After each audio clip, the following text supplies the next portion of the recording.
Your favorite Compas of another jam-packed episode of the Four Compas Show. In this episode, we will get into why the NFL fumbled by having the Dallas Cowboys open the season against the Philadelphia Eagles, the reigning, defending Super Bowl champion Philadelphia Eagles. We will also give you our best matchups of the primetime season. We'll also get into some of the games that have been announced already. I know they announced all the international games, not the one that Fernando needed to be said.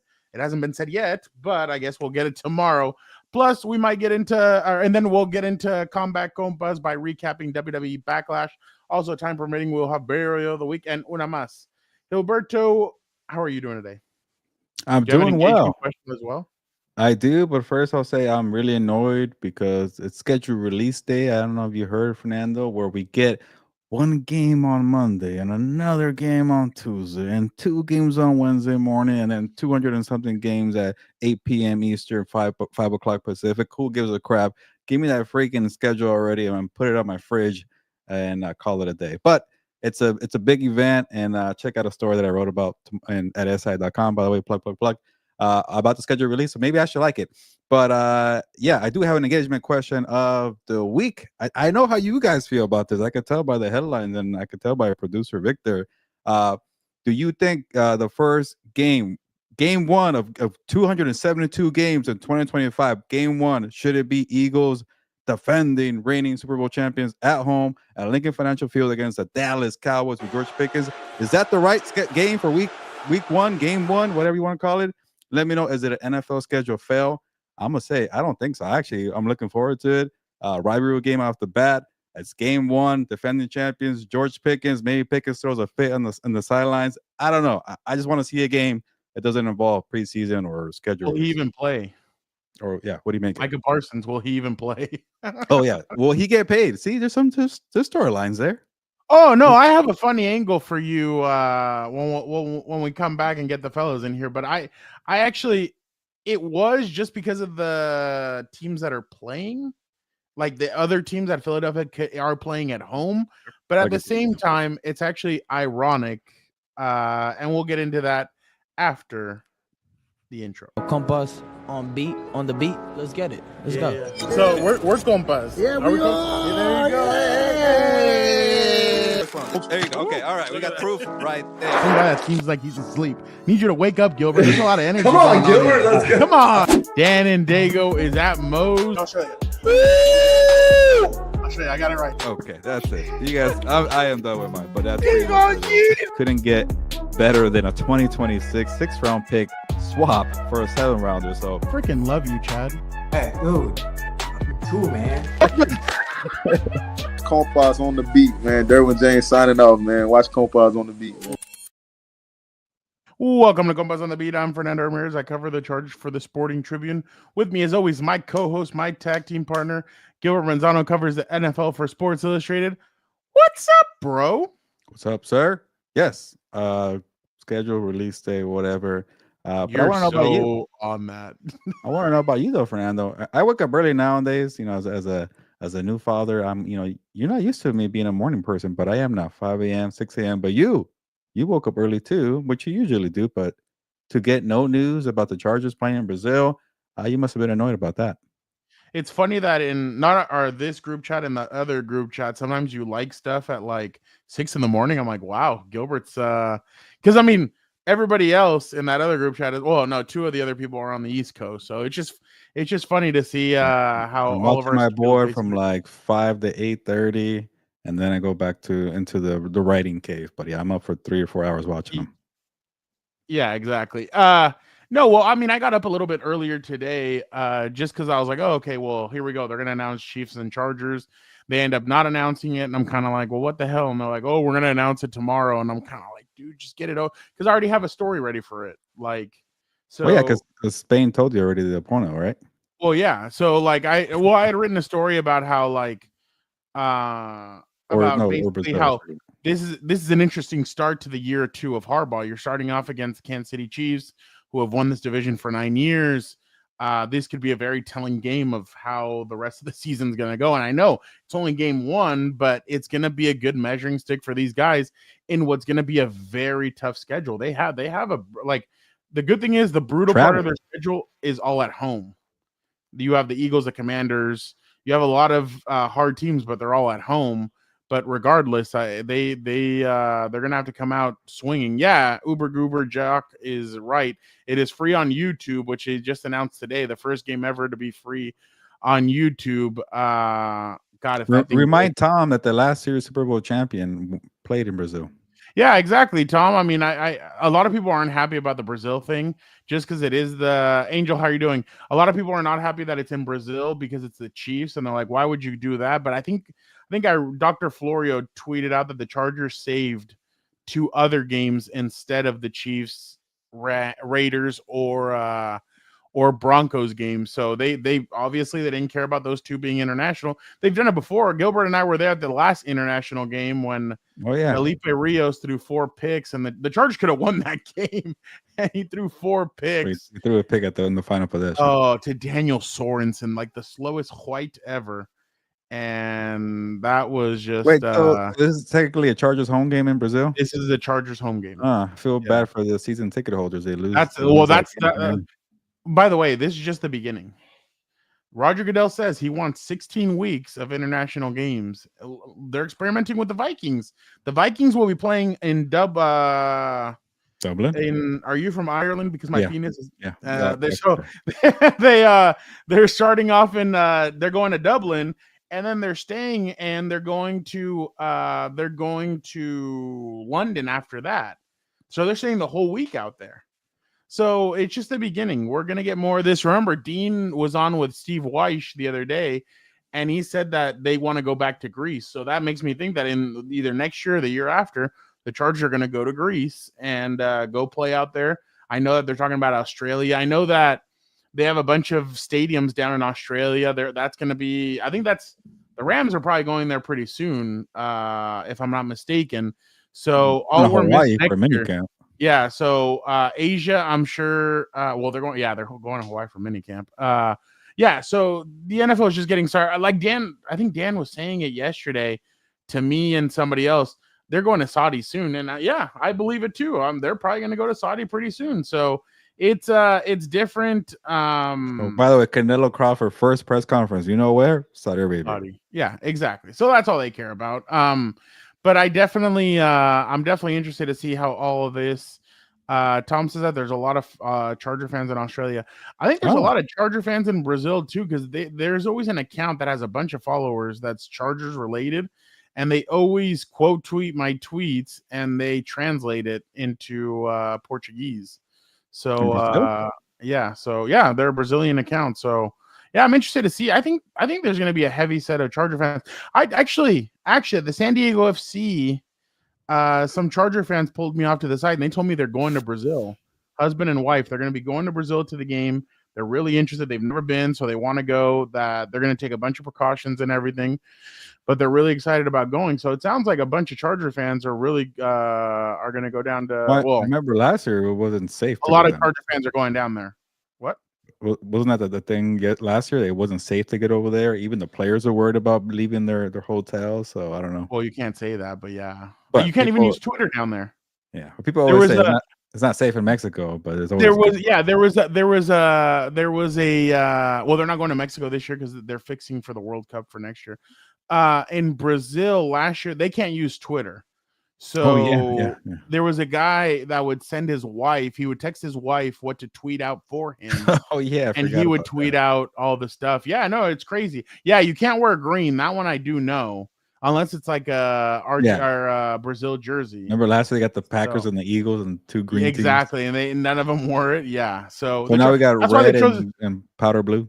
That's why they chose the Chargers and the Chiefs are like 2 of the complete opposite colors. So in the United States, no blue, no red, but over there. Well, and then I think you have to, for media, they were asking media. Well, never mind. I'm not going to get into all that stuff, but they're asking you to do some stuff before you go down there. So you have to get an owie before you go down there. So a couple, it's like 1 or 2, I think. But I don't know. I'm interested to see how much media is going to go down there because I don't know. I know that the media. I mean, they took care of us in Mexico. I remember that. So when we went to Mexico, so yeah, I don't know. I don't know, but it didn't sound like it was the best experience last year. But Compas in Brazil, no. But they went back, so it can't be that bad. As long as they fix that field, how about that? And well, that's going to be the problem. Remember, Jordan Love got hurt at the end of that game. Yeah, so he missed a couple games, and he actually had a crappy year. Now I think about it, maybe that could have been the reason why. I just think it was just I think it caught up with him. Yeah. Remember, that sophomore slump is pretty aggressive. Wow, some guy actually has. Well, I think this is fake. They're saying Bengals at Bills Sunday Night Football to start the year. So that's I would really like to see that. A lot of points there. High scoring. I had something. Oh, I must have not saved it. Somebody. Oh yeah. So yesterday, somebody. Oh damn! Somebody goes. Mahomes threw up prayers for Jason Tatum. Vic, can you take this off real quick? Yeah, right. Dan's not gonna go down to Brazil. Mahomes put prayers up, and this guy goes, "You're next." And I can confirm that was not Dan's burner account. Dan did not tell Mahomes he was next. But I thought that was pretty interesting. But all right, Dan won't go to Brazil. He can't. He's not even happy about going to LA. Like, he doesn't even like going down to Crenshaw. Come on. Dan does not like going. Oh yeah, no, he wasn't too happy about that trip. But well, actually, no, he was, because Puka Nacua was very nice to him. He was nice to him, and then what's his name? Dayon was great with him. So he Denzel. Everybody was really nice to Dan. So he was excited about that. But all right, let us get these guys in here and let's talk about the NFL schedule. So yeah, let us get this going. Vic, how are you doing?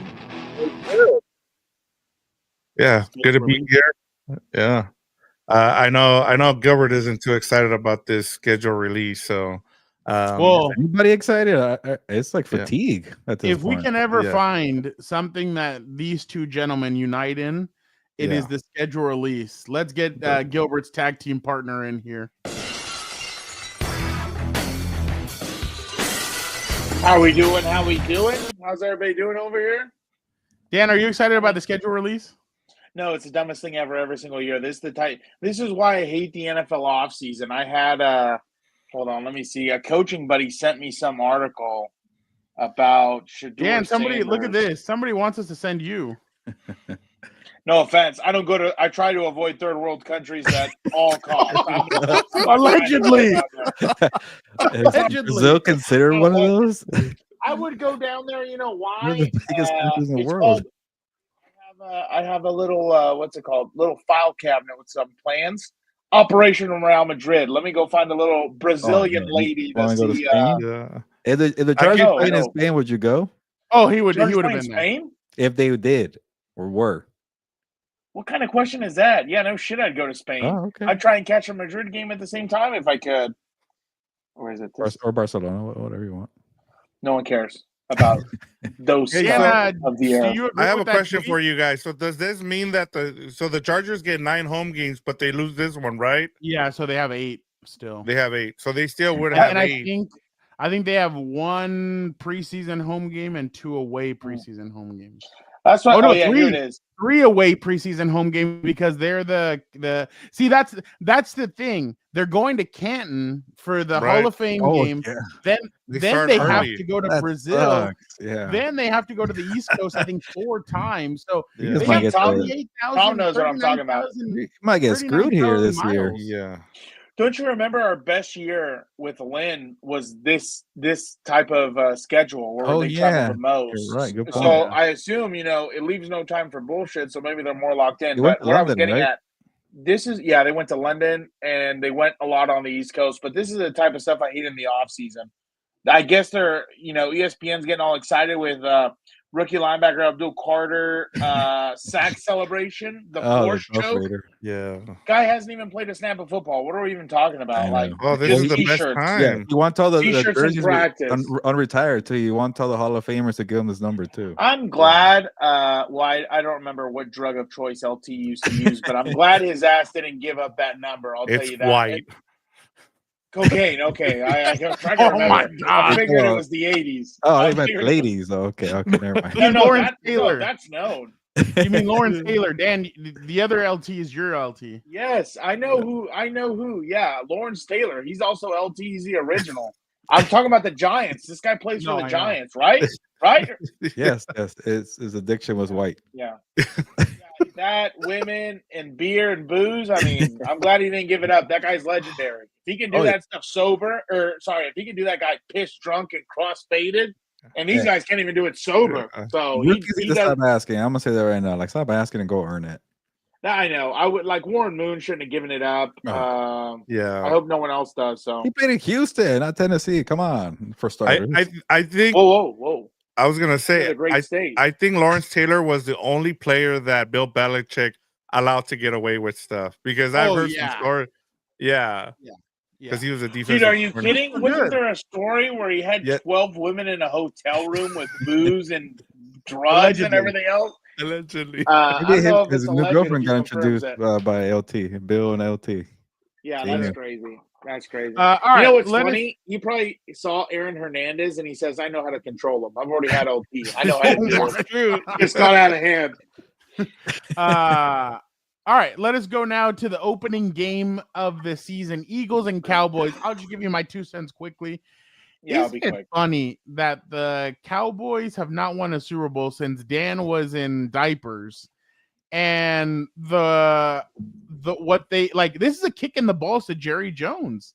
Like them having to lift the trophy, they're gonna lift the banner, they're gonna be celebrating, they're gonna be doing all kinds of stuff, and it's gonna be at the expense of Jerry Jones. Like if the NFL was smart and NBC was smart, they should do a Jerry Jones cam and just put his face while all this is going on, while they bring out Brian Dawkins, Big Dick Nick Foles, like bring out all these legends to celebrate all this, and just watch Jerry Jones get pissed off about this. I think it's going to be glorious. I'm all for it. And He'll be rehearsing his lines for his next movie or show. Like, he doesn't care. Yeah, that's true. No, he cares.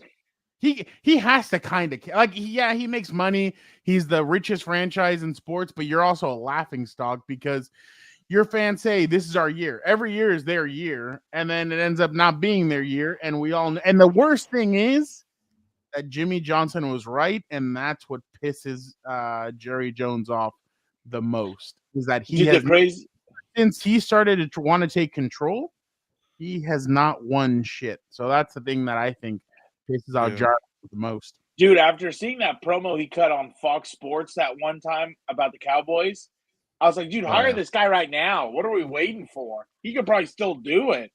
But yeah, just real quick, I'll just say my thing about this. You know, this is going to be Brian Schottenheimer's welcome to the NFL moment, probably, because that's a damn good team. I mean, they always reload. Howie Roseman's been able to figure it out and have sustained success. I wouldn't be surprised if it's a massacre, dude. I don't know. We'll see. Yeah, Dan, I agree with you. Maybe being a little lopsided. It's wild because I was looking at these off seasons for all 4 teams in the NFC East, and the Commanders and the Cowboys and the Giants all got better, and the Eagles lost a lot of talent. I still would rather have the Eagles roster any day over these teams. And they lost so much with Josh Sweat and Milton Williams. But I honestly, I get the whole we're tired of the Cowboys. They get ratings and they do well for TV. But if we're going to do it in week 1, when I really want to watch football and real football, I'm okay with it. And George Pickens being the new acquisition, I want to see that. But yeah, we're talking about like some Sunday night game or Monday night game where it's a bunch of NFC East NFC East teams, and it's already November and have fatigue. Yeah, I'm gonna complain all day. But week 1, I really don't care. But I get it. You could have gone. I was looking at the Eagles' schedule. They're playing the Bills. They're playing the Ravens. They're playing the Chiefs. So plenty of options there. I'm just glad it's not Giants. Cowboys Giants usually open. Oh yeah. I hated finally. that. That was always a Sunday night game. Eli against Tony Romo. Yeah, we Yeah. better not get Giants this year in any of those that first week. Well, I'll take it if Jackson Dart is a starting quarterback. I would want to see Jackson Dart play. I don't want to see Russell Wilson or Jameis Winston, but go ahead, Vic. No, I was gonna just go off this comment. Bobby here says I'm a Eagles fan and I'm pissed because we just lost an opportunity to play Dallas at home late in the season in cold weather. And interesting. I mean, as you talked about, Gilbert, you had plenty of opportunities here to kind of give the people what they wanted. And Fernando made a great point in terms of it makes sense for the Cowboys to be here, but I feel like you lost an opportunity here because you could have gotten the Rams here. You could have gotten the Lions, who I'm going to talk about later on, or you could even gotten the Commanders, who Fernando's going to talk about. So there was plenty of possibilities here. Even the Bills would have been a way better pick. Like there was way better options here to start the seasons for the Eagles, but I think you're right, Fernando. I think the fact that you get to throw this in Jerry's face kind of makes sense more than I actually thought about. And so, yeah, like the more I think about it now, the more it kind of makes sense. But as Bobby said there too, like you want to kind of save it. And we were talking about the international games, and we'll get into it. In terms of the Vikings, you said they kind of they're like the winners going before we get the whole schedule because they don't have to go to Chicago. They don't have to go to cold Pittsburgh. They're a dome team. So already you're seeing the Vikings be a winner in the whole schedule release because they don't have to go to the cold later in the season, to Bobby's point there in terms of the Cowboys having to go to Philadelphia late in the season. I wonder who George Pickens will go at it with first, a cornerback from the Eagles or Micah Parsons. Like that Micah, like, and I mean, I don't mean to crap. Like the Micah Parsons thing is that now we're seeing how much money it's going to take to sign him, thanks to Myles Garrett. Which, by the way, that contract still looks to me like it's. I'm not saying he doesn't deserve it, but I like why 40 million, but whatever. But that's what Micah's probably going to be asking for, and his agent David Mulugheta. David Mulugheta gets his clients paid. So, well, didn't Jerry Jones not know who he is? Oh, that was crazy. That's called a power move. That's gonna cost him an extra couple money, or a couple extra million. But I'm definitely interested to see where this all goes. Like Pickens right now is a good soldier, but let's see what happens when it's not going good in Philly and it's just the first game of the season. Then you turn around and Micah Parsons, what's Micah going to be by that point? Obviously, we heard what DeMarcus Lawrence and Micah had to say about each other back and forth on Twitter. So the Cowboys, we all know, is a very distracted team. Right now, I gave you guys my prediction last week or the week before. Joe Milton, but for me, is going to be starting at some point this season for them. I completely think that's going to happen. So performance or injury on Dak? Well, no, that's what I'm saying. Like Dak is like he's over 30, so yeah, he's gonna get hurt. His body's not going to get healthier, and he's had freak injuries where those stay with you for a while. So I just don't see how he's going to be able to rebound. And again, Jerry did it bad. He waited and waited and waited. He paid him. He panicked and he paid him, and now he owes Dak for a while. So it's not a good look, but I could totally see Joe Milton be the Dak Prescott that knocks off Tony Romo in the same way that Dak came in and knocked Tony Romo off and screw the hurt. I don't think he's going to play well. I mean, we'll see what happens when he has, Dak? I don't think he's that good. I don't think he was worth the money in the beginning. No. So he'll probably still be the same. He's the highest paid right now? Or no, Josh Allen is. No, I think it's him. No, I think he was last, I thought. I think Josh Allen just got a contract extension. Yeah, but I think he took less. He took a pay cut. Yeah, well, I mean, smart, more than he should have. Big amount of money, but less on the years, I think. Yeah, kind of like the Patrick Mahomes.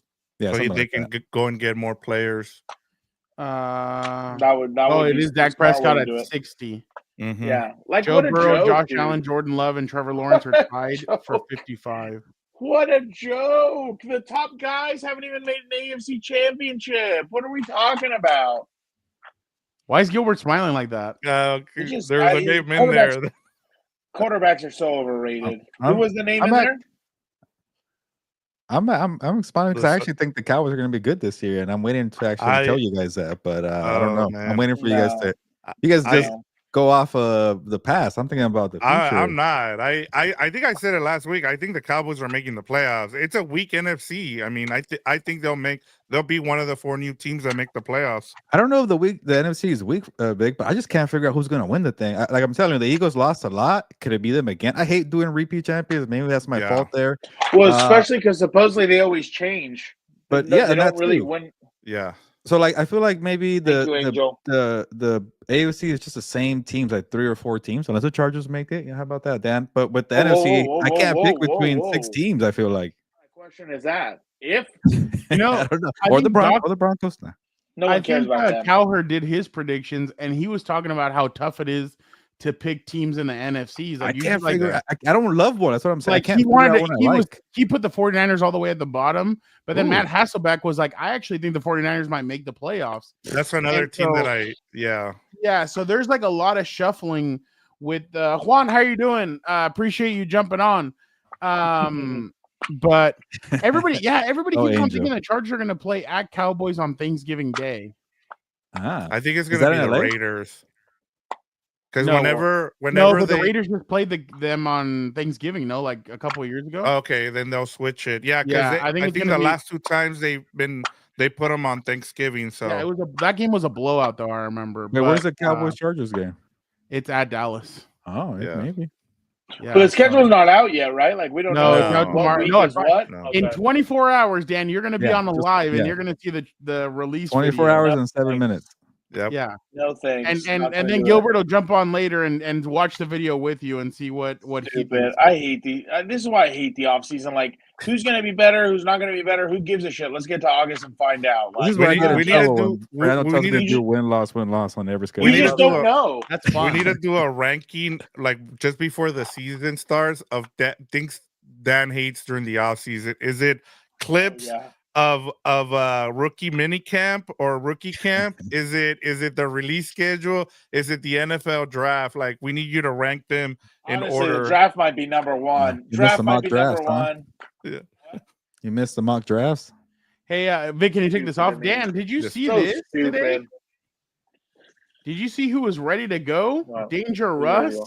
Oh, Oh my! Here we go. I Look at literally this. just saw this. Of I literally course, just saw Russ this. is in Yeah. game pants. Yeah, he's an idiot. He's an idiot. Like, this is the same guy who said he was doing high knees and on the flight to London or whatever, and he was working on his recovery in Denver 23 hours of the day or whatever it was. Like, dude, just go away. This is a guy I can't wait to retire. I'm not even going to sugarcoat it. Him, LeBron, I can't wait for them Is to he a Hall go. of Famer, Dan?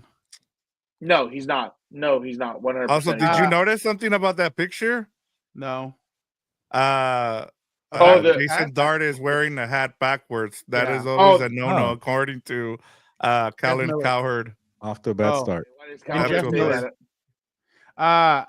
Did you guys see the way Trey Hendrickson showed up for work today? Oh, I saw this. Angry, apparently. Oh, is he talking shit? He looks like an umpire. Dude, I thought he was a coach or a teacher or a parent or something. So this is what I wanted to get into real quick. He's holding before out? we get- So this is what Hold he had. This is what he had Or to yeah, say. hold in, yeah. This is what Trade he him had to to LA. say after the. So he spoke 23 minutes to the media and spoke about everything that's going Damn. on. Wow, that's a tough question too, because you try not to let the business become personal. I think over the last week or so, it's become personal, unfortunately. Ooh. You know, and when there's a lack of communication in any relationship, if it's business or a personal relationship, lack of communication leads to animosity, and that leaves my narrative only to me with no clear direction. So the lack of direction, the lack of communication, Wow. leading to things that are allowing me to think about Good for him for what's gonna talking. happen more than how great they have treated me over the last 4 years. Let me say, my son was born. I've said it to everyone. So basically, what he said to the media was, and here's the quote. He was asked, they were unprovoked and they're provoked. There are unprovoked and there are provoked shark attacks. At this point, do you want to be a Cincinnati Bengal? That's a tough question. Ooh. And Hendrickson after said that he got a text a couple of days ago from the head coach Zach Taylor and said, "Hey, remember, if you don't show up to mandatory minicamp, you're going to be fined." That's all he texted him. And he said that he was very disappointed. And I think we're getting to the point where in a couple of weeks he's going to request a trade. I think he's he waiting already has, I think. Oh, has he really? Yeah, he has. It's been like So a I year. think by June 1st, Yeah. that's when you're going to see it heat up a little bit because I'm I'll sure. send him a 7th rounder. Dude, this guy has like over 30 sacks the past 2 seasons. He can't even know. get a freaking breadcrumb by My the way. Bengals. You know what's crazy? If I was the Patriots, that's the trade I would be making. They have like still like the $80 money, million in cap space. Like I would totally make this move, but I know the Chargers still have about 45 to 50 in cap. I like that. I like that. But, I like that idea. I just don't know if they'd spend that kind of money. I mean, I think him and Khalil Mack on opposite sides would be crazy. There's some other teams that I'm sure Arizona would be willing to do some things. There's some other teams, but I definitely think that they need to get. I definitely think that they need. It's incredible. I don't know. I'll get all your guys' thoughts right now. But first, you have a guy in Shamar Stewart that's he didn't like the contract that he was offered. You just drafted him 17th overall. He doesn't like the contract that he was offered. He skips out on rookie minicamp. And then you have another guy that shows up in a hat, in a t-shirt, in a polo. And he's basically like, look, this team's kicked me in the nuts. They've taken care of everybody else but me. And he was right about one thing. He said, if I had only had 4 sacks last year, they'd be asking me to take a pay cut because they think I've fallen off. And that is very true. They would be asking him to take a pay cut. If you pay wide receiver, they'll probably pay him too. Exactly. So Dude, overpaid for these guys. Yeah. He's saying that he's disappointed and everything. I really think that they're going to end up trading him. There's no way they're going to be able to fix this relationship. Who's going to play defense for them? Me and Dan? Huh? Who's going to play defense for that team? I'll be D tackle apparently. The rookie won't even want to play. Doesn't want to play for them either. That's the crazy. Yeah, I think the first 2 picks haven't signed. The second pick also didn't. He didn't show up for minicamp either. Then I'll play edge rusher. Then I'll be ready. There you go. That tells you everything you need to know about management there, dude. They're not handling that right, apparently, or something. Or they drafted the wrong guys. Gilbert, what do you think? Like, from the Bengals standpoint, I get it because he's an older edge rusher. Has some good years with the Saints. Got into his prime or late prime with the Bengals. So you don't want to overpay for guys who are older, but work something out. Maybe a short-term deal where it's a 2-year contract. Front loaded with a bunch of money. He's earned it. Last year they wouldn't pay the guy. You know what he does? Leads the league in sack. I think it was 17.5 sacks that I saw. I forget. I think last year he got 15 or 16. Only one behind TJ Watt. So he's productive. I get it. Maybe the numbers are skewed because he plays for a crappy defense. They play from behind, and they let him go rush the quarterback. But he's productive. The numbers show it. And he's older. I get it, but he's 30. But he's not like one of these guys who's very athletic. He relies on skill and finesse. He knows how to be an older edge rusher. So make it a 2-year contract. But also they don't. How much money do they really have? They already paid Joe Burrow, T. Higgins, and Jamar Chase. So at that point, I would have just traded the guy, get more draft picks, and then reloaded that defense on the younger side, and tell Joe Burrow, "Hey man, you want your wide receivers paid, so we're going to draft route for the defensive players. Sorry, Trey Hendrickson, get out of here." But they just keep him kind of in the dark, and he doesn't even know what the hell's what's going to happen there. So to me, the Bengals had a kind of a poor. Plan for this, and we know the track record. Like honestly, I kind of sided with the rookie Shamar Stewart because there's probably something on that contract that says that is weird and kind of a red flag. I'm gonna wait it out here. So this team kind of has a reputation of doing weird things with the contract.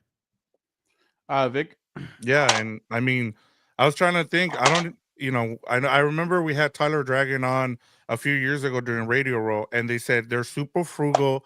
And the other thing too is I don't remember the last time they traded somebody. So this is not a team that likes to trade players. Yeah. They're probably just gonna let him sit there and let him, either fine him or not let him earn his money. And they're just gonna that's the way they do business. And I just don't see it changing for them. I just think they're not going to change the way they do. They're not going to change the way they do things. So, and I kind of feel bad for him, but the other problem is they're letting Joe Burrow run this team. So whatever Joe Burrow wants to do, they're gonna let him do. So at this point, if I'm Trey Hendrickson, I go talk to Joe Burrow and be like, hey, can you go and tell him that you need me on the other side? Because you're not going to win games if I'm not on this team. R.I.P. to Bob McNair, who once famously said, do not let the inmates run the asylum. Yeah. God bless him. It's true. You know But- what? That's why I I think think he's still the Bengals are alive. gonna be- He's dead. No, I think Bob McNair died. Yeah. Remember the son is running the Oh, is it team now. son? It was Yeah, also but I old? remember everybody shout on him and No they're like, difference. "Oh, that's racist." I'm like, "No, that's a saying I've heard for years." I can't. So- That's why I remember. don't think the Bengals will be good. That's why you haven't seen the Lakers I- be good or any I of these just can't LeBron see the teams. Like, Bengals. I just can't see the Bengals being that good next year, Oh, especially Cal if you lose. McNair. no, Huh? Cal no. McNair. I think he's the one that's alive or dead. I can't remember. Yeah, No, Bob Cal McNair is the was one running Yeah, things. He's yeah, the Cal's son. the one. Yeah, Yeah, Bob McNair's Yeah. the old. he the looks one really that old died. too. That's why I thought Yeah. it was his dad. But I just don't see how the Bengals are going to be that good with all this stuff. By the way, JJ Watt on Twitter goes, I assume it went something like this last offseason. We can't do the deal now, but we'll make you right next offseason and get it done early. Player has great season this offseason, low ball offer and or crickets. Pay a fair price early or pay top dollar later. Teams want to treat it like a business, but they don't like it when players do the same. Then Kyle Van Noy goes, JJ, the next excuse these teams can no longer use is age. Numbers are numbers. Trey deserves his cash and will continue to ball except for 2 games this season because obviously they play the Ravens. But that's so true because I remember with Kyle Van Noy, they were like, oh, the numbers and like he's 30-something years old. He comes to the Chargers. He had like 7.5 sacks for the Chargers. Then last year, he has, I think, almost 13 or 12 for the Ravens. So I mean, yeah, you can't. There's only so many excuses you can run with. This is a PR nightmare for the Bengals too, because sometimes what these teams don't understand also is like an agent, a player, whoever, they're going to be hesitant to go to some of these teams if they don't know how to do business correctly. Because right now it's Trey Henderson, and next time it's obviously a Jamar Chase or whoever that after that or signs with them later. And it's like the way you do business, I think, is a huge thing of what attracts free agents. And that's why I think sometimes you see the Bengals, sputter and they're not very good consistently. So, yeah. All right. Let us quickly get to we'll come back to all the other schedule stuff. Let's do real quick. What is one matchup you want to see in prime time this season? Dan, why don't you go first? to have Lions Packers? What did I put? No, Lions. Lions Bears. Yeah, Lions Bears. I want to see this because I always loved one of my favorite college football matchups was Nick Saban versus ex-assistant. That's always my favorite. So, I want to see if, Hilberto's quarterback over there, the finger painting. Hey, Caleb almost had him last year before that dumb timeout. So it's going to be interesting to see if or not timeout. Johnson is the, wizard everybody thinks he is. So that's the matchup I can't wait to see. Vic, you're on mute. My bad. I'm over here trying to do different things at the same time. You're good. Detroit Lions at the Philadelphia Eagles. This is a matchup that we kind of thought we wanted to see last year. We never got it. We thought we were going to get in the playoffs. We didn't do it. The last time these two teams faced each other was opening 2022 season. AJ Brown goes off on the Lions, and I can't wait to see this matchup again this season. This was one of the ones I kind of wish we got to start the season, but we didn't get it. So now I just want this matchup to be early in the season too. Like whether it's Sunday Night Football, it would be a great matchup to see. Give it to me in the first 7 weeks. Don't wait till the end of the season.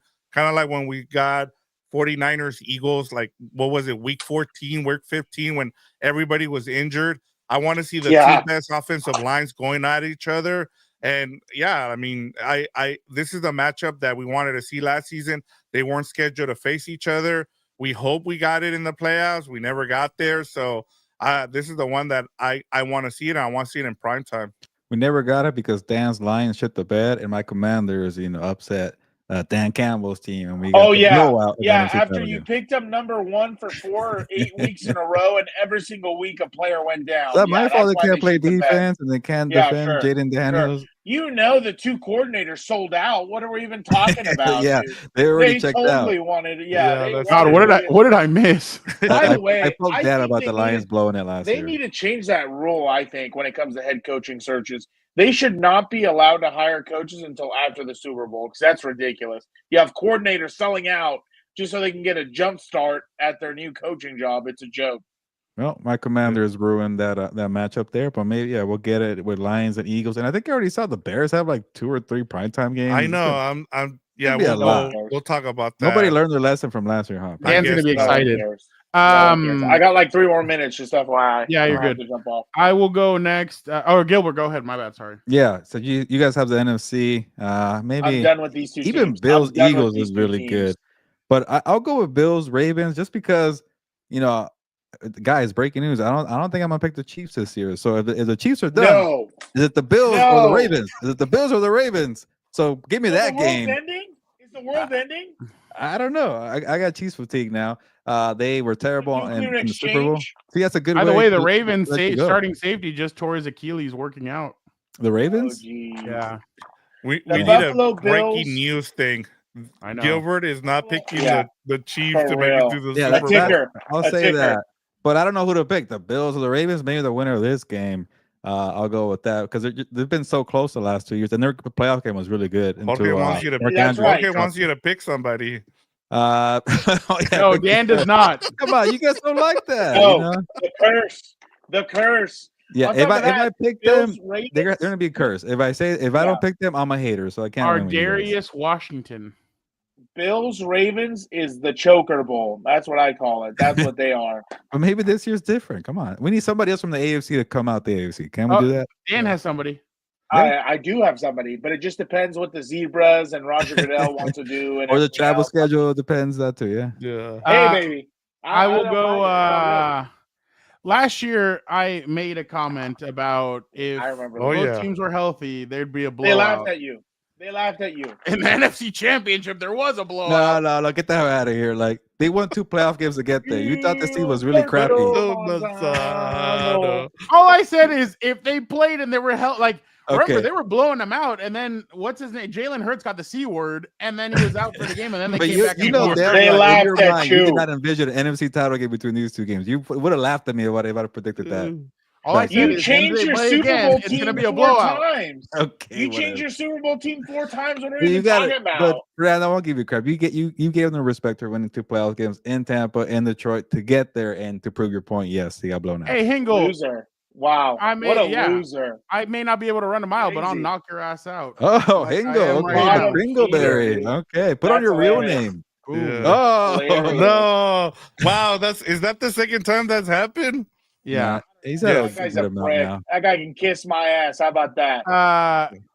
By the way, so Hingo McCringleberry. I want to see this game just because I want to see what the Commanders are really all about in year 2 with Jaden, and I want to see if this is going to be the game that'll determine the division or not. Because I haven't liked Washington's moves. Like Laramie Tunsil to me is not all that, and then Deebo Samuel.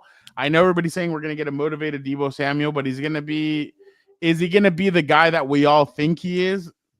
I don't know. Is he the guy that he was when he was with the 49ers back in the day? I don't know. So until that, I'm going to question. Then, like Gilbert said, they lost a lot of pass rush on Philadelphia.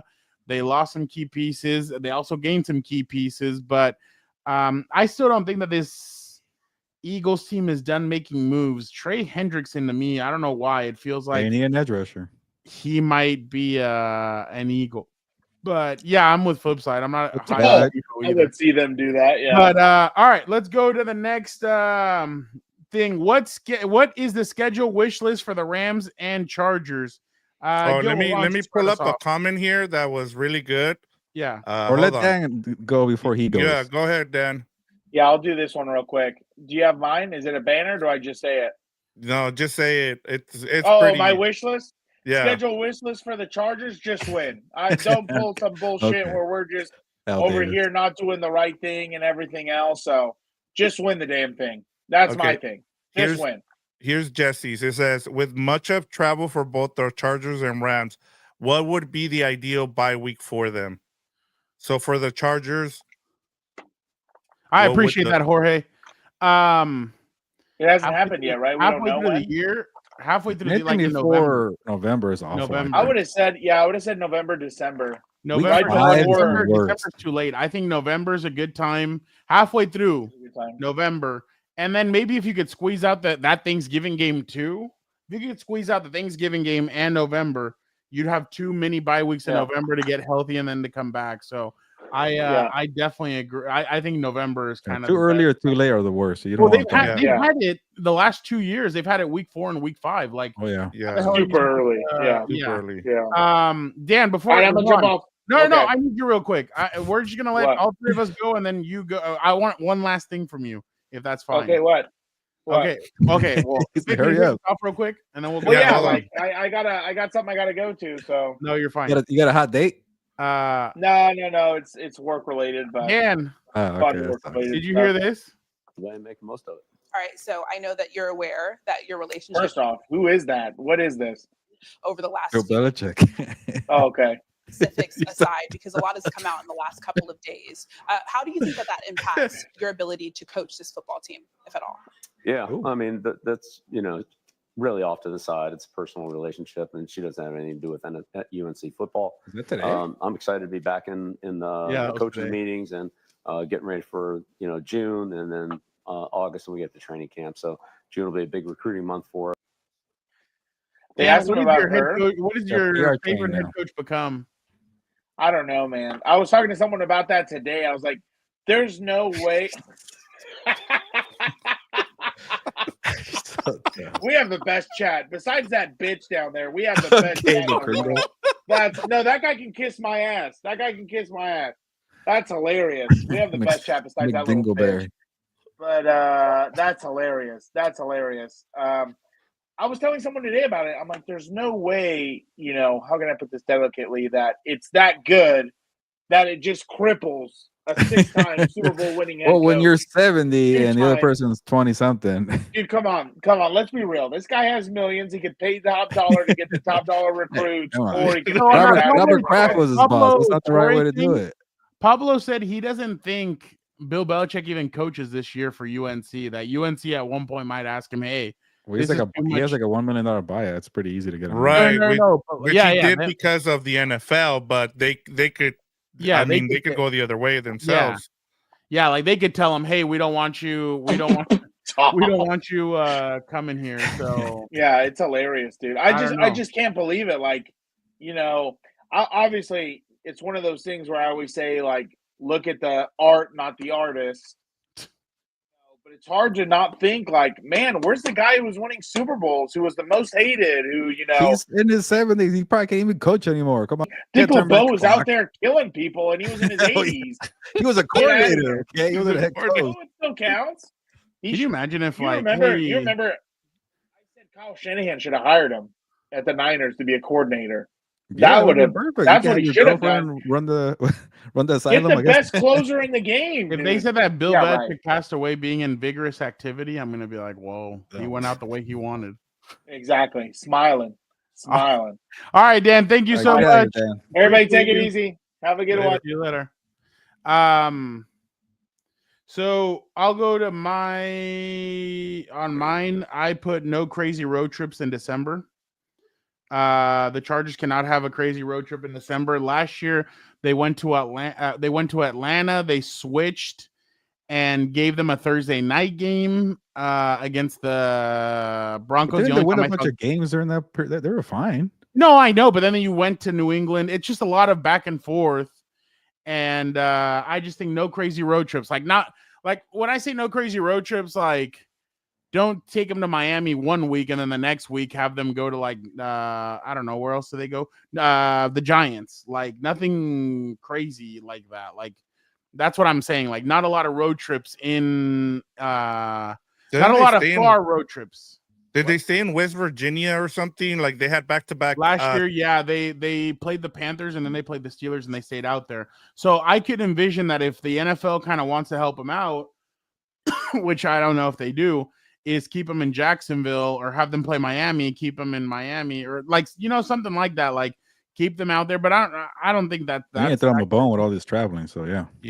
I think there's gonna be a time where they stay out there. I could see them having a Giants, playing the Giants, and then going and playing the Dolphins later that week or something to that extent. So but I will be going to that Miami whenever it is. I will be going to. Look at you. So, yeah. Oh yeah, that one I ain't missing that Miami trip. But yeah, that is mine. Gilbert, you hadn't done yours, right? I got one for the Rams here. Yeah, and I actually took the opposite approach because when you're beating the good teams in December and you're kind of getting that measuring stick and you're ready for the playoffs, like you played the best teams in December, you feel good about the playoffs. So I for the Rams, I think for them, if they play, I think I saw they have the Ravens and the Eagles on the road. Get them in December. Also, too, if you're the Rams, get out the cupcakes in the beginning because they can't win in the September over the last couple of years. They've been like 1-4, 0-3. Line up all the scrubs in in September and October. Get all the good teams in the back end, and maybe that does them good because they've been very, I guess they've been a good team, but very limited when it comes to the playoffs. They got the one and done in Detroit. Was that game overtime? I don't think so. I forget. And then they lost in the second round. Yeah, it was an overtime game. They never got the ball back. Remember? Yes. They lost to the Eagles. So they kind of have this thing where they play slow in the beginning and then they get kind of hot at the end. Maybe for them the best case is if they kind of had it spread out pretty well, where they're playing well in September through December. Why not? Maybe put all the tough teams at the end. Maybe they'll do them some good at the end of the day. Yeah, that's pretty good. For me, for the Rams, I went with the bye week after playing the Jaguars in London. I mean, that would be. It looks like it's going to be the Jaguars week 7. So week 8 which would be perfect. It would be right in the middle of the season. And then last season they had to play 2 Thursday night games. If I'm them, you only want 1 Thursday night game, even though they swept both of them. So maybe. But the other thing too was a couple of years ago, they had 4 teams coming off of a bye. If they can limit that to 2, that would be another good thing for them as well. Damn, Vic, you're like a spoiled kid on Christmas. Yeah, well, we said wish list. If you're the Rams, I know. Yeah. Well, and also Gilbert, the Chargers play like all the good teams that they play are at home, so that's why I was like, no crazy road trips in a sense. But yeah, that is that. Derek Carr retiring, Gilbert. What was your what did you think? Because some people were like hyping him up, other people were tearing him down, and I'm kind of like, there's a lot of movement when it comes to Derek Carr's kind of a controversial guy. I mean, we remember. Oh no, my bad. So when Dan, Adam, and I were in an Uber, this guy was just trashing the shit out of Derek Carr in New Orleans. He's like, man, I don't even think if you kidnap Derek Carr's kid, would he play better than anything that he can do right now? And he was just roasting him. I'm like, geez, dude, like relax. But fans were not happy with him. Yeah, I get when a player that retires, you want to say good things, but and I'm gonna say good things, but I think with Derek Carr's career, it kind of defines the problem with quarterbacks in the NFL. And I get it. It's hard to find 32 superstar quarterbacks. And I think Derek Carr was probably always in the middle. He had that one year where he was a top 3 MVP candidate. He wasn't a top 3 quarterback, but he was playing well. I mean, maybe he was top 10 that year, but he was always top 12 to top 16. And when you have those guys who are very consistent and, they're not going to be clutch, they're going to win you a lot of games in crunch time. But when you look at the stats at the end of the year, almost 4,000 yards, maybe 25 to 30 touchdowns, and the picture not so bad. You take that all the time instead of trying to look for that quarterback. That fear of not having a top 16 quarterback really kind of, lets people settle in the middle, like, be mediocre. So you get stuck with a 6-win season, a 7 or 8-win. You never search for the quarterback. And look at the Raiders. It took them 9 years to kick out Derek Carr to the curb. I get he got paid after that one good year. Maybe for him, it was like, hey, he got 14, I think that was his third year, 14, 15, 16. So they fell into the cycle after that, and you can't get out of it. It's like Kirk Cousins too. Like the Vikings did it for a good amount of years. The Washington team, formerly known as the R team back in the day, they had a couple franchise tags on him. So whenever you get a quarterback who's in the top 12, top 16, you go for it because you're afraid of having no quarterback. To me, is like, I'd rather have like, I don't know, should I say the Brown situation? But at least you know that you have a whole quarterback. You're going to go try to get a Patrick Mahomes or a Josh Allen. So to me, too many teams are afraid to say, all right, you know what? I don't know who's going to be this year. I'm going to go draft some guy. I'm going to go sign somebody. I'm going to go trade with somebody. I'm going to go get the next Brett Favre, who was a rookie with the Falcons. And the Packers said, we want that guy on our team. Boom, here's a trade. Maybe Joe Milton right there, Fernando, second-year guy. But teams don't take chances. They don't go and get that franchise superstar quarterback because they get comfortable with a Derek Carr and Kirk Cousins. So to me, very productive, but it's going to get you nowhere. And I think with the Saints and the Raiders, it just took them a long time to realize it. Yeah. Gilbert? Sorry, Vic. No problem. After my rant there. And Philly, we'll get to your comments there. He's going on a tangent about the Cowboys, which I love. I made Derek Carr my burial last week, and then he decided to retire. But I'll give him his props. I'm with you, Gilbert. The first 3 seasons, I mean, he was drafted in the second round out of Fresno State, and he produced. I mean, he was an MVP candidate in 2016 until he broke his ankle right before Christmas and against the Colts, and he was never the same after that. And you kind of feel bad for him because he had the talent. He was better than his brother. He had a better career than his brother. He made a bunch of money. And so I never fault people for actually making money. And part of my burial last week for him was just the comments that he made. And, maybe you don't see people giving up $30 million and retiring. So, I mean, the shout out to him for I kind of have being a theory about that, Vic. I think he didn't want to look greedy. I'm being negative now, but he got a $10 million roster bonus. He probably already knew in the back of his mind he's not going to play. And it's like, you know what? I'm not that kind of guy. Take the 30. I'll take the 10. I'm cool with that. I'll be cool with that too. Give my $10 million. But he could have said back in January, hey, I can't play and not get the roster bonus. But hey, he earned his money. I'm just saying that to me, it kind of felt a little fishy there. Yeah, that is true. And I still have I still, like, in the back of my mind think that he's gonna sit out this year and he probably comes back because he did not want to play for the Saints anymore. Yep. And so he still hasn't had surgery on that shoulder. So something tells me at the end of the day, they both were done with each other, and that was the best way to go about it. Now he can rest for a year, have the surgery when he wants, and be back next year. But we'll see. I've also heard that he's definitely going to stay retired. But in terms of his career, like, I never fault people for making their money. Like, if someone's willing to give you that money, that's on them for giving you the money. In terms of him being, what he accomplished in his career, I know a lot of Raider fans were mad at me because I was like, look, he's done. It's time for him to move on. But I also like the philosophy that you've said, Gilbert, is like, you should be drafting a quarterback every other year if you haven't found the guy you want. And I think that's the problem that the Raiders ran into. And now the Saints are having to go through that as well. So we'll see what happens. But, farewell to him. I mean, I don't feel bad for him because he made all that money at the end of the day. I mean, as a second round pick, where a lot of people, I think, didn't want to draft him because of his brother, and he ended up proving a lot of people wrong. So at the end of the day, he had a successful career. Even if people say, well, he made all that money and he only made one playoff appearance, and that's he just never the way actually played in that game, right? He was already hurt, or I forget. Yeah, he got hurt. I'm talking about he played the one. What was the one against the Bengals where they lost? Cook started that one against the Texans. Yeah, that's the one where he missed and he played the Bengals one. You're right. Yeah, so technically he led them to 2 playoff appearances, but he only played in 1. 2 and 9 years. So yeah.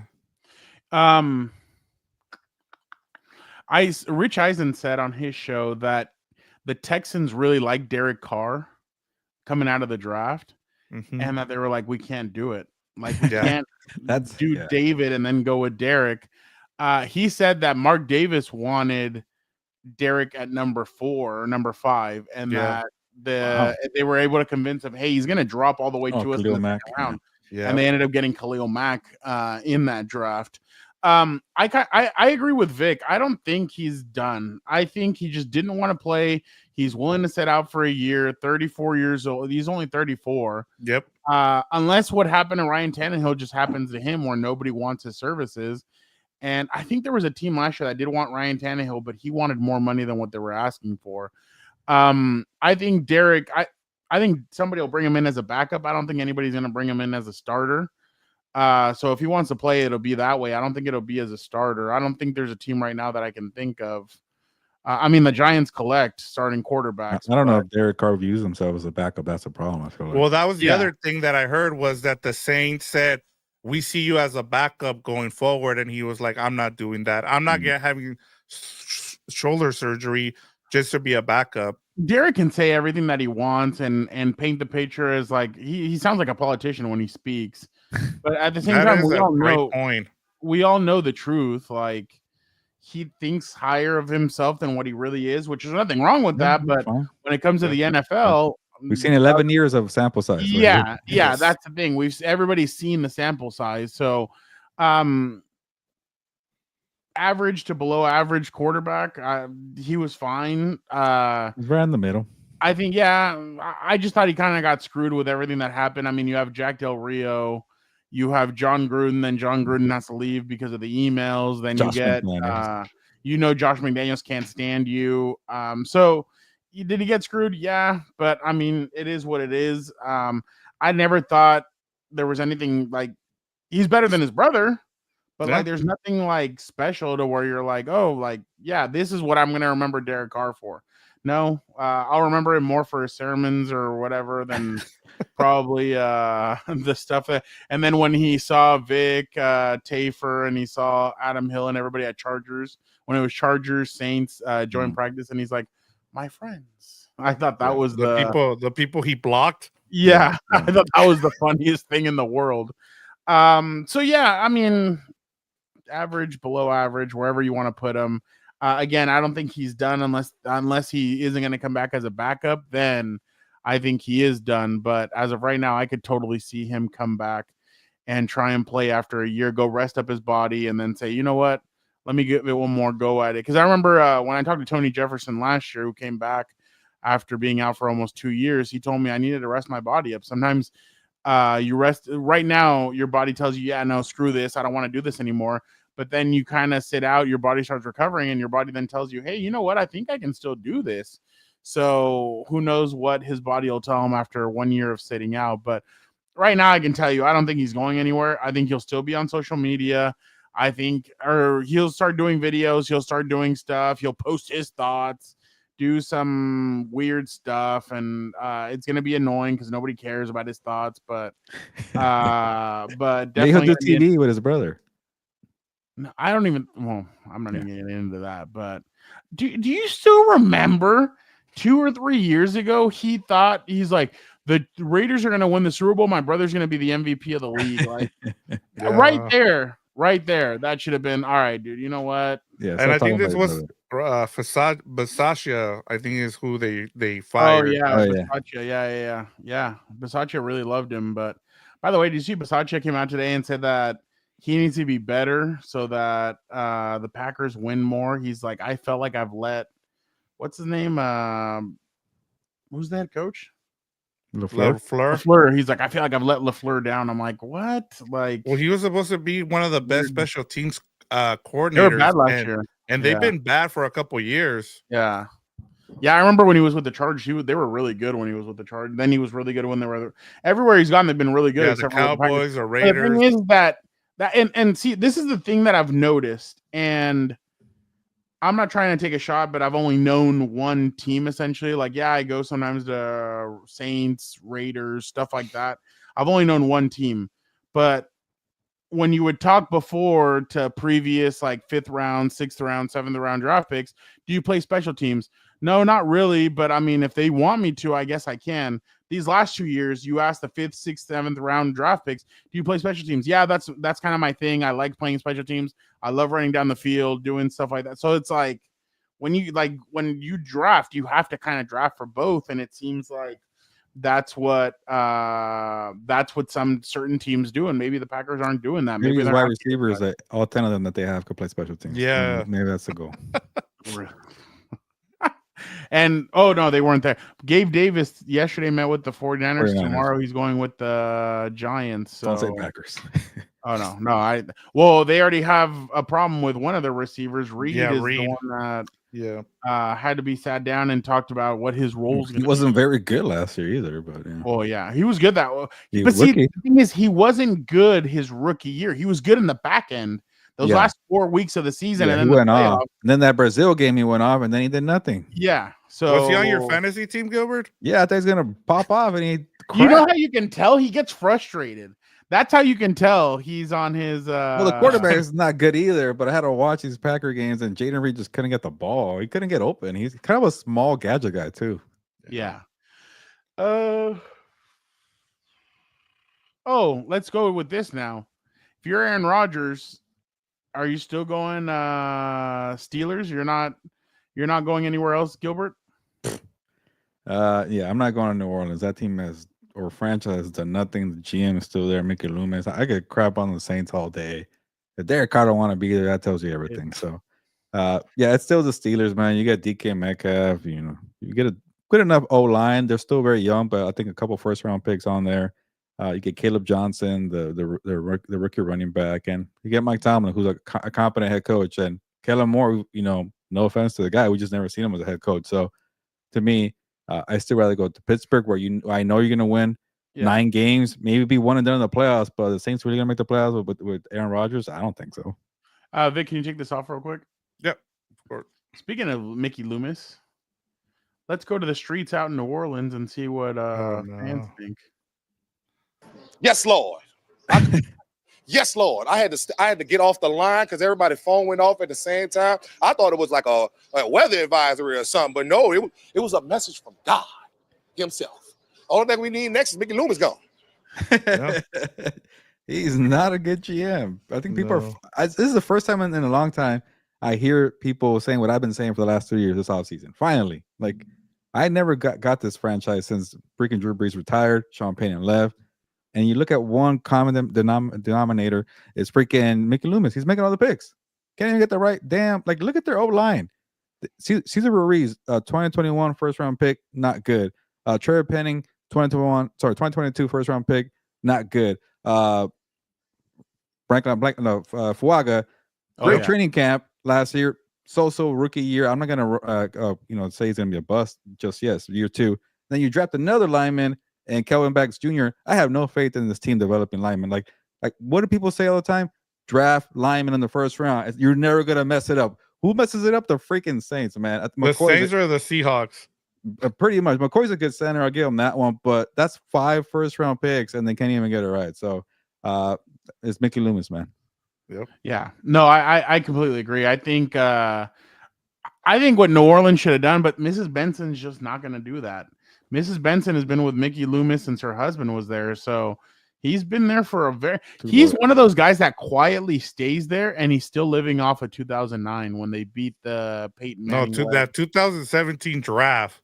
Oh yeah, the 2017 draft as well. So, but he's still I meant he's living off of that Super Bowl. So yeah, but the problem is that when you look at when you look at the Steelers, the thing with Aaron Rodgers is that does he want to play? It sounds like he still hasn't even decided.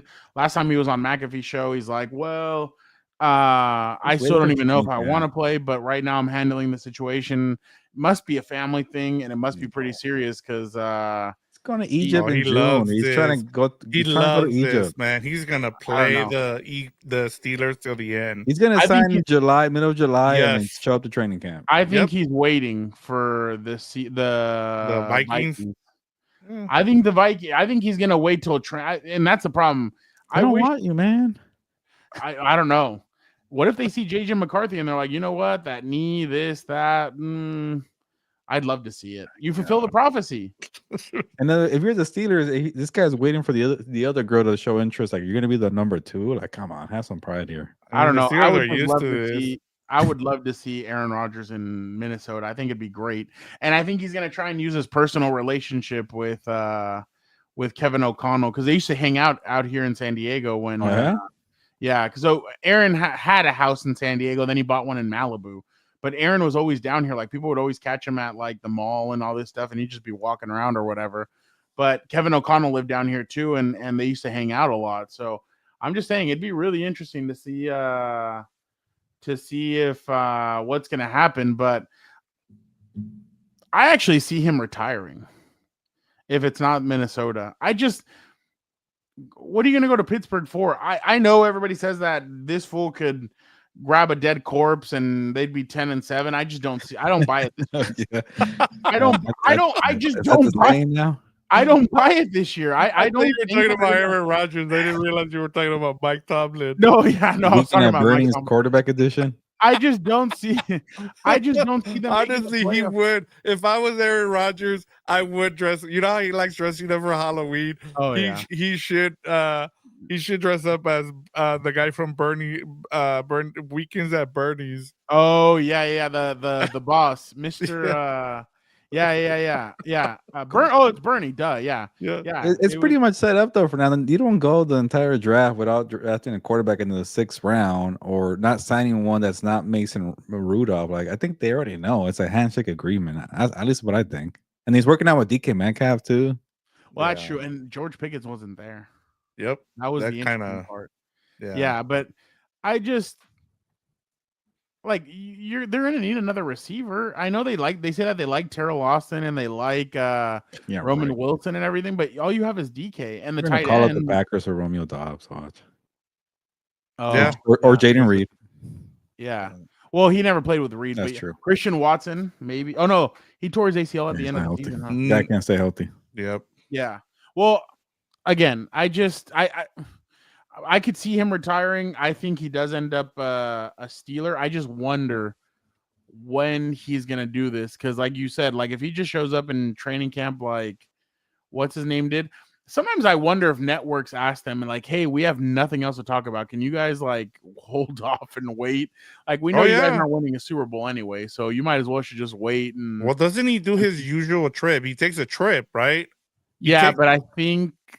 I don't know if he's taking one this year. He had. There was nothing that was said, but he said he didn't have anything scheduled, so I can't say he has anything scheduled. But I don't know. I think he's gonna pop up on McAfee pretty soon, I bet. And I just thought he jumped on. I'll tell you this, Fernando, and I'm starting to hear things, and I'm sure you are too. I'll say this is. It sounds like McAfee might be going to Netflix because Rich Eisen just moved over to ESPN. Oh, yeah. So I would tell you this. I think it's going to be the Steelers, and I think he's going to make the announcement on Pat McAfee, the first episode that he's there with, that they announced that he's moving over to Netflix. So speaking of that, so McAfee tweeted out on Sunday, I'm up to something. Mm-hmm. On Monday, they announced Rich Eisen is going to ESPN. And then today, McAfee said on his show, hold on, I just had it. McAfee said on his show, what's that Twitter? Hold on. McAfee said on his show, basically, hold on, sorry. Talk amongst yourselves. Oh, yeah, I'm trying to stay awake. Sorry. I woke up 12 hours ago. So he said, I learned about Rich Eisen coming back to ESPN. I'm a big fan of Rich. Rich has been very nice to me, very cool with me. He's going to be live noon to 3 Eastern. That's a good time slot. That's McAfee's time slot. Yep. That feels very interesting, but also I love Rich Eisen, so I'm cool with whatever. Noon to 3 is fascinating for sure. Is that a message? I don't know. But yeah, cool, whatever. But nonetheless, we're happy for Rich. So I respect it. We'll tie this into Backlash, but because that probably is the next thing we'll talk about. But it's interesting that he had a match when you could have had anybody else from the WWE superstars. You put him in there. You have the whole connection with TKO and Netflix. So all this makes a lot of sense, Fernando. I mean, well, no, and he's a I'll be ratings shocked- he's a Yeah. ratings machine. Right. Like it seems to me, you know what I think he ends up doing? I think he ends up quitting college football game day. He ends up just doing wrestling and his Yep. show the rest of the way, with other events in the middle and other stuff going on. But I I would think just that's be what he's gonna do. surprised he would give that up just because Lee Corso just retired. But I think And his contract is up. okay. McAfee. So unless they re-sign him, but I think if Well, this release all ESPN. happens, they're gonna be. Well, I mean, look at everything that he does. Like he is like his thing is huge. Like, but he does a lot of frat stuff. Like he had when he had Aaron Rodgers on there, Aaron asked him, "Oh, asked one of the guys, are you going to go to space?" Talking about all those women, Katy Perry and all those idiots that went into space. Yeah. And so he's like, I don't know. I don't have a green screen. And so, like, obviously, I'm sure He doesn't ESPN believe it. Yeah, huh? He doesn't believe it. They went. They just shot up and shot Come back on, down. I mean, there is footage Okay, that I like can it see looks that. fucking fake. Sorry for Yeah. the F word there, but Yeah, no, you're good. Yeah, I- it looked fake. And then what they were saying, like, oh, the world needed for us to go up there. Shut the hell up. The hell are you? But that's like they have jokes in there that I'm sure they don't like, and there's a lot of stuff. And you it's a can do that frat on show. Netflix. Yeah. No, and that's why I'm saying Netflix is probably salivating at the thought of having them. I'm sure ESPN did not like that Paul Heyman went on there and crapped on Shannon Sharp.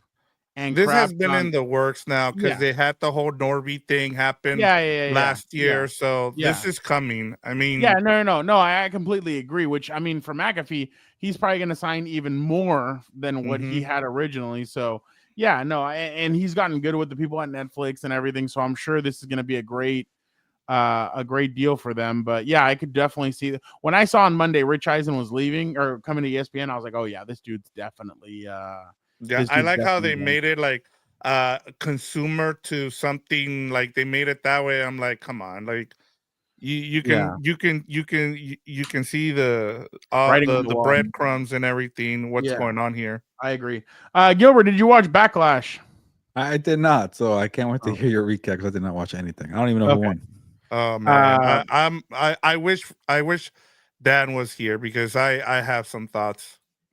Well, let's get into Backlash. First of sorry, my all, bad. I did Go ahead. really enjoy McAfee and Gunther going at it. It was like a slap fest. Very good back and forth between them. I was actually surprised at how entertaining the match was. I thought it was funny how Gunther would put him in a hold, and then Michael Cole would be like, end it now, just end it, damn it. And they would not end. He would not end it. He played with his food. Gunther did. He kept on smacking him around, doing stuff like that. So I definitely thought that that was a great. I thought it was a good showing. I mean, it's Backlash after WWE. Roman's gone, other guys are gone, so I completely understood. But I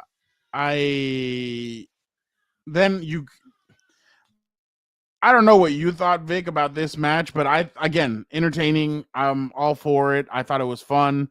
Again, did I take it as a serious wrestling match? No, I did not, because I knew what I was going to get. If you take off the hey, this is wrestling, that's not what you're going to get. But if you take it as entertainment, it was entertaining. I was definitely cool with it.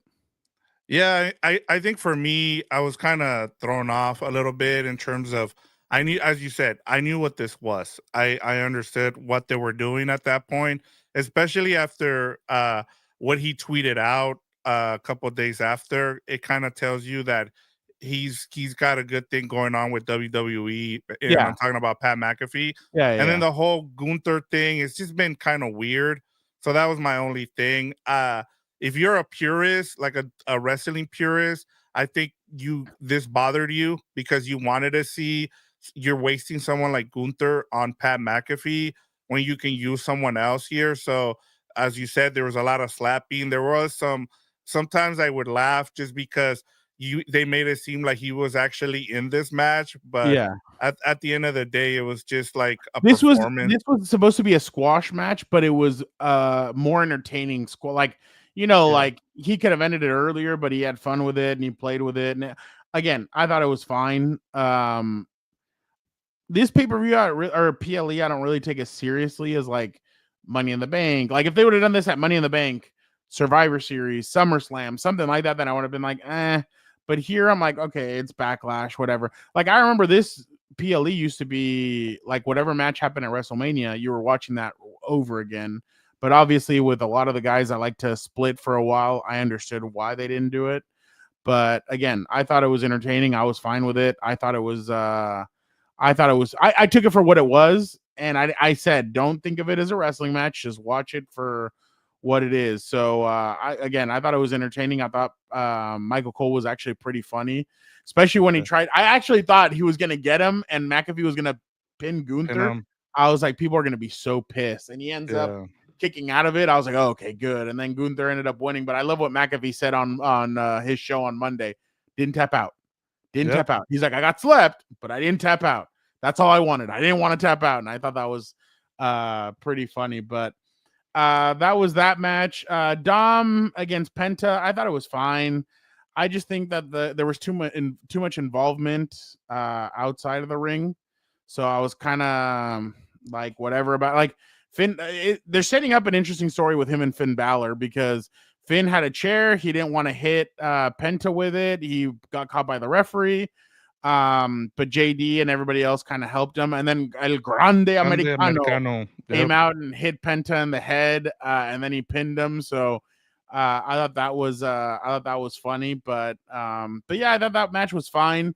Again, I'm of the thought process that going into San Diego Survivor Series, Dominic Mysterio should be the Intercontinental Champion. So if he loses it, have him regain it. He's gonna need it. But I definitely found that match.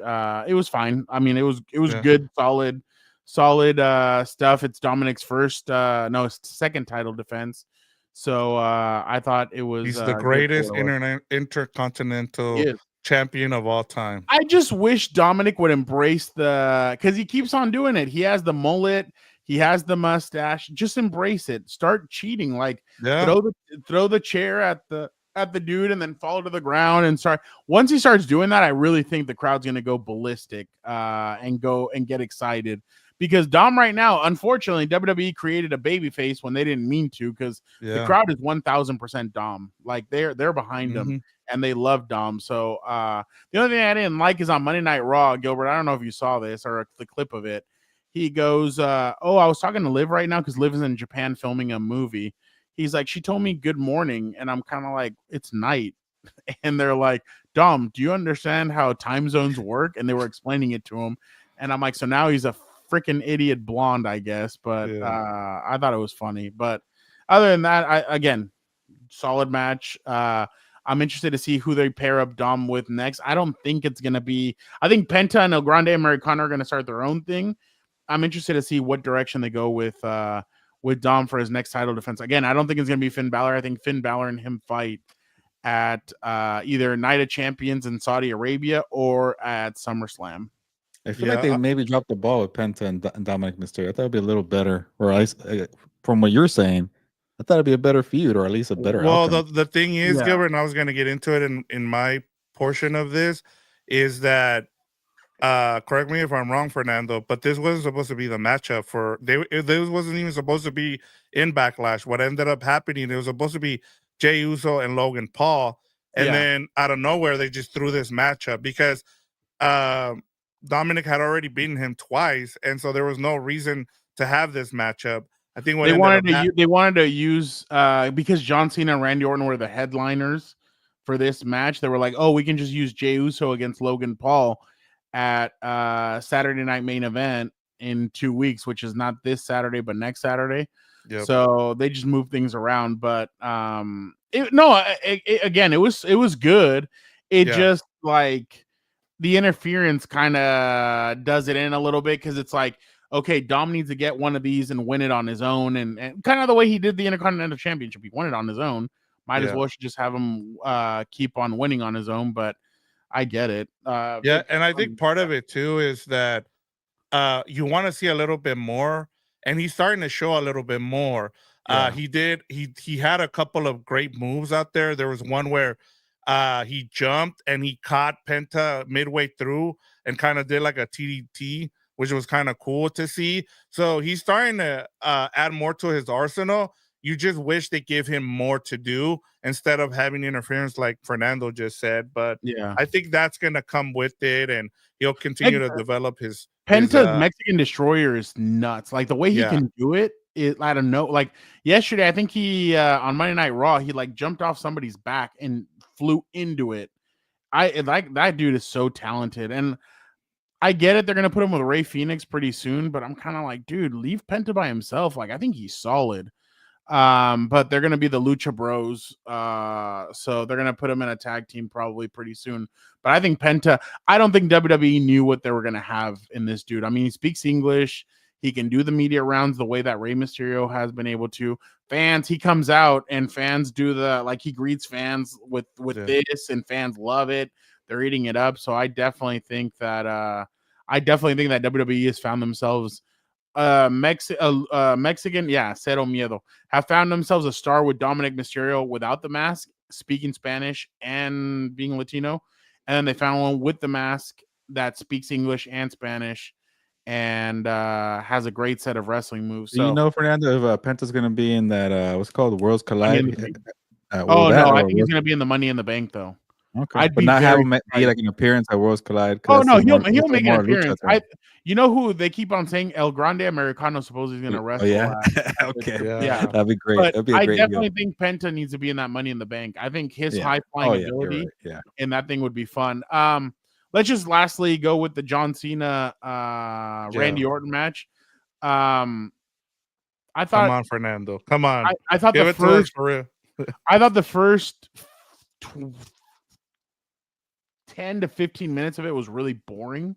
Yes. And then once Randy Orton and started like RKOing everybody in sight, it picked up. At the end, it picked up. I was surprised that John Cena put himself through 2 or 3 tables. Like he allowed himself to be put through that many tables. I thought Randy looked strong, even though he won.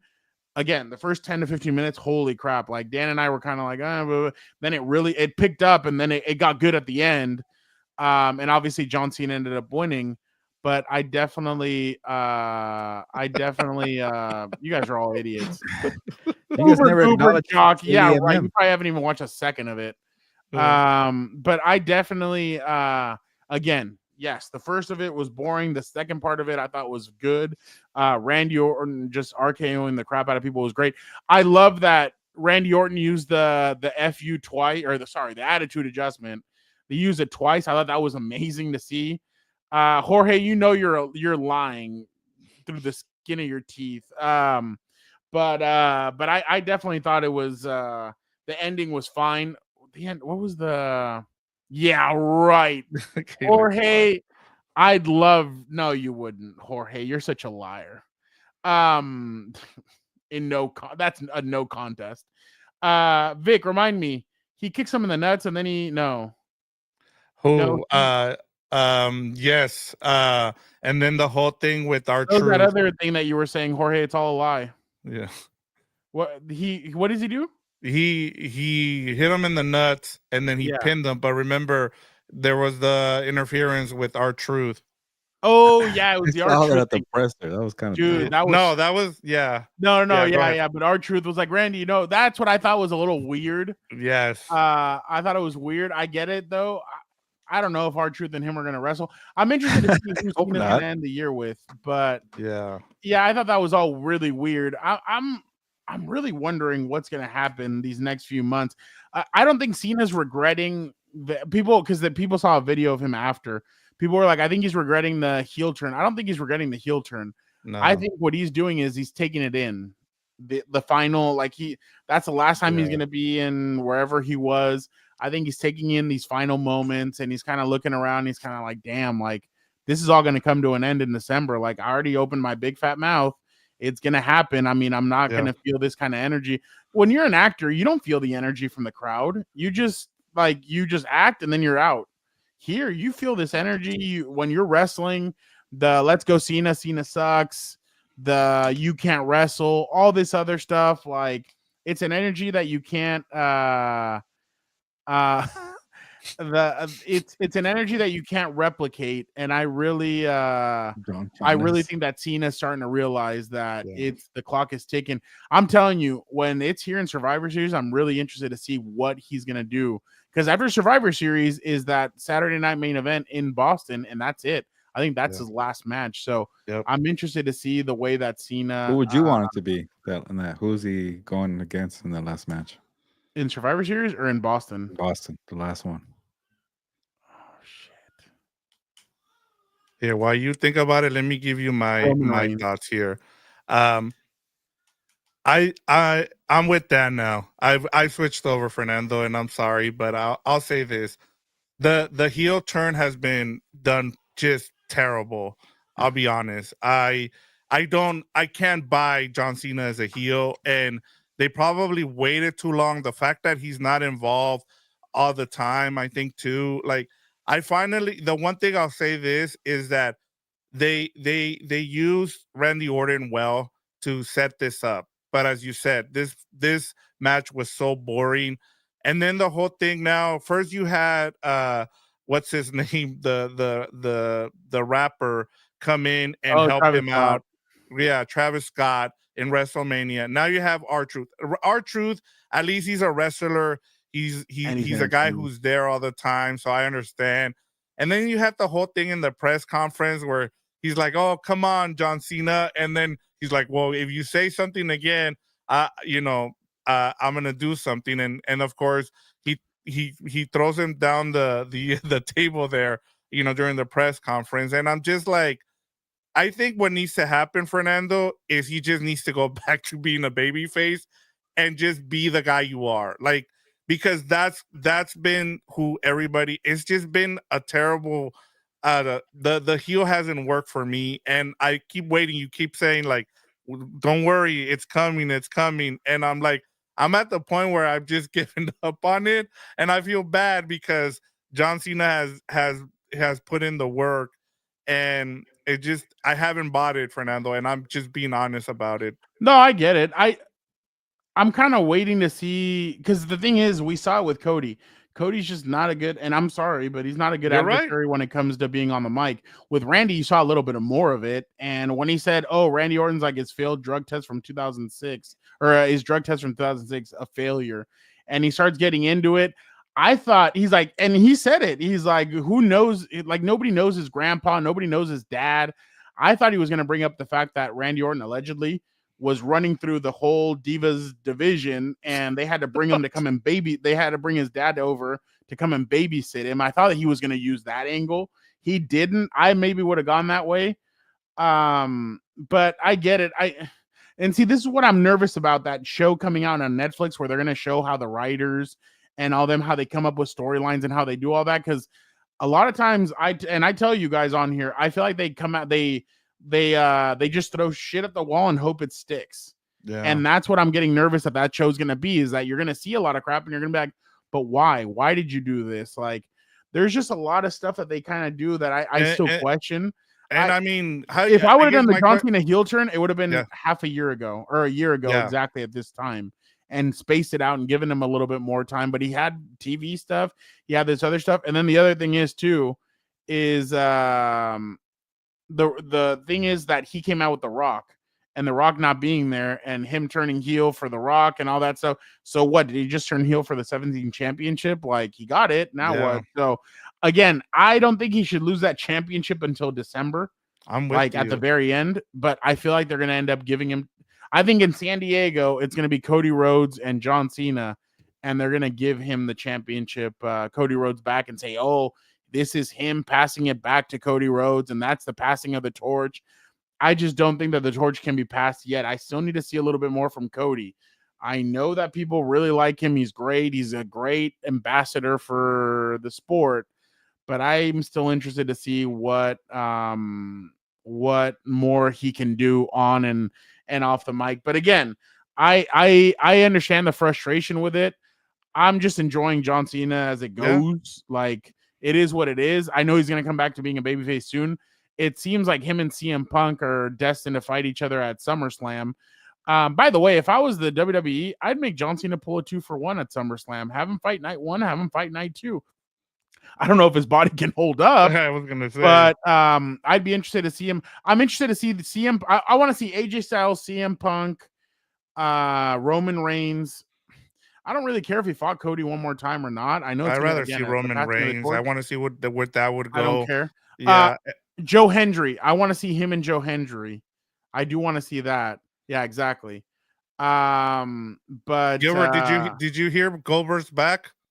Yeah, he's fighting Gunther at SummerSlam. No, he's not. Yeah, it's his final match. He asked WWE for one final match. It's been a mess. I feel bad for Fernando. No, it hasn't happened yet. But him and Gunther, they set it up last year at Bad Blood. So everybody gets a retirement farewell fight. I guess so. But again, I'm just gonna take it as it is. I'm interested to see how Cena ends out, but there's definitely some wrestlers I do want to see him go up against. I'd love for him to go to TNA maybe one day, like go over to TNA for a show and just talk shit out there. Maybe have a wrestler talk crap to him. The thing is, I hate that he has a limited number of days. 27. He has 25 days left. What the shit is that? Like, I thought when Cena announced this last year, is that Cena was going to come back for the full calendar year and not fight at every single Monday Night Raw, not be at every single SmackDown, but at least give us a healthy dosage of it. And like the other day when I heard them say, oh yeah, yes, 27 days left, I'm like, 27? I'm like, are you kidding me? And that's probably gotta promote Peacemaker season 2. He's got to promote Peacemaker season 2. Yeah, trailer. That's another thing. Out. By the way, I wonder if he's going to come out as Peacemaker at all for any of this, because I remember somebody asked him at the night 1 in LA. So yeah. But again, I'm interested just to see what happens moving forward with him, but I'm going to enjoy it. Again, the last match, I wish it would be Roman Reigns. That'd be good. He's fought him as obviously the big dog, and then he's fought him as the tribal chief. But I just want one last Cena and him. CM Punk again would be a great one. Joe Hendry, AJ Styles, and then throw in some young guys. There's some young up and coming wrestlers that I'd love to see him wrestle. I just can't think. Oh, him and Dom. Oh, I'm definitely all in for him and Dom. Even Braun Breaker or even Seth Rollins. Rollins. My only issue is that Braun Breaker and him. I would be nervous. He might break him. Seth Rollins and him would be great. I would definitely love that. Last thing, Fernando, how would you rate this Backlash? What will you be your grade for? People like Becky Lynch and Valkyria. I thought that match would have a lot of botches in it, so I wasn't too happy with it. Did she break her nose? Yeah, she did. Yeah. That's why she wasn't there on Monday. Yeah. And Becky just came out and bitched, which I mean it's fine, but I just mean like she just came out like Dan's fed up with Becky because he's like she's just saying the same shit Cena's saying. Yeah. But yeah, I would have given it a C-, D+. Nothing to write home about. So again, you didn't miss a lot. You didn't miss anything. Better than the boxing card, I will hope. What were the other two matches? It was Becky, and then there was one more. What was the fifth match? Hold on. The Fatal 4. Yeah, the United States champion. That was fine. I mean, actually, no, that was a good match. Jacob Fatu ended up retaining, but I think Drew McIntyre got a concussion in that match. Damian put him through a table and he hit his head. And did he end up in the hospital? Both of them, right? And they're gonna take some time off. Drew and Damian Pierce. Supposedly. So SmackDown's gonna suffer. All right, let us go now and end with. Did you guys want to do your burials? Yes, I'll be quick. I promise. No, I was just making sure. All right, Vic. Why don't you start us?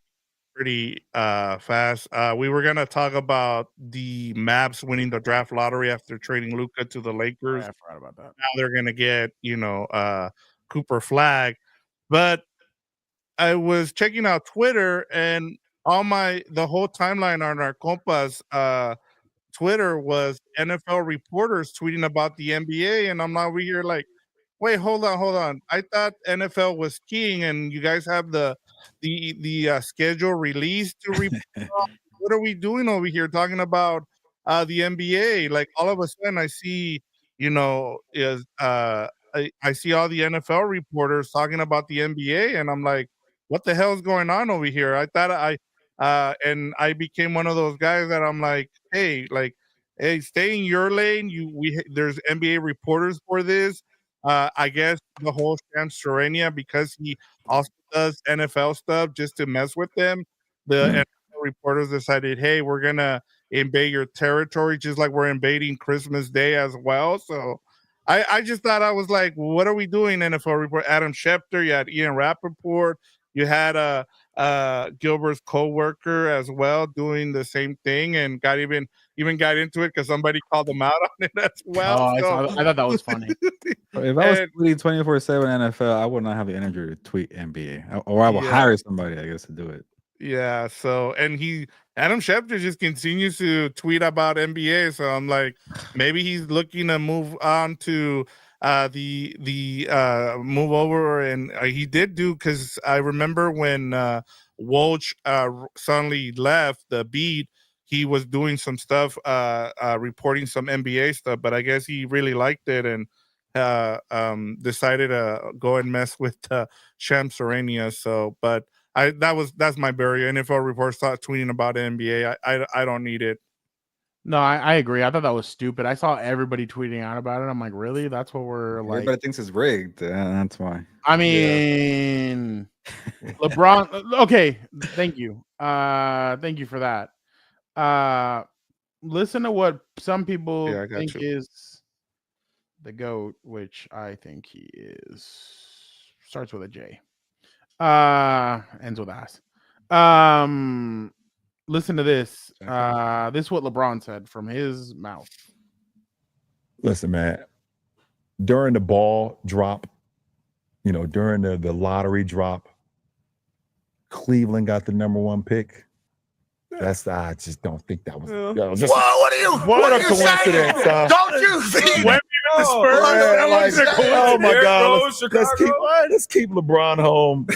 You know what? Patrick Ewing to the Knicks. Derrick Rose to the Bulls. I understand the assignment, guys. I had to make sure that, I had to do my part. I didn't want to be a fuck up. I just didn't want to be a fuck up.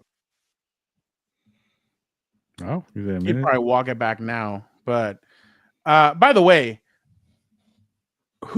somebody said it was one of the NFL. Oh, you just said this, right? Yeah. That somebody suggested that the NFL should be a lottery too.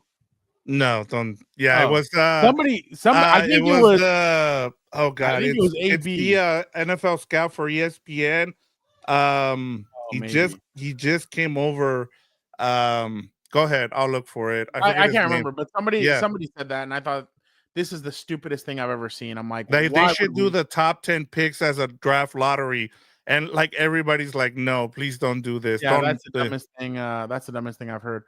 Gilbert, why don't you do yours? I think mine's repetitive, but I'm tired of the schedule release. I think that's what it is.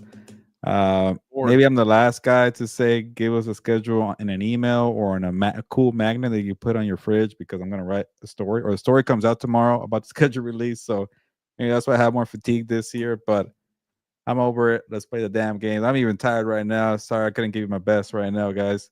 But yeah, NBA, wrestling, I can't even keep up. I'm ready for some damn football. I'm sure Dan would attest to that if it was here.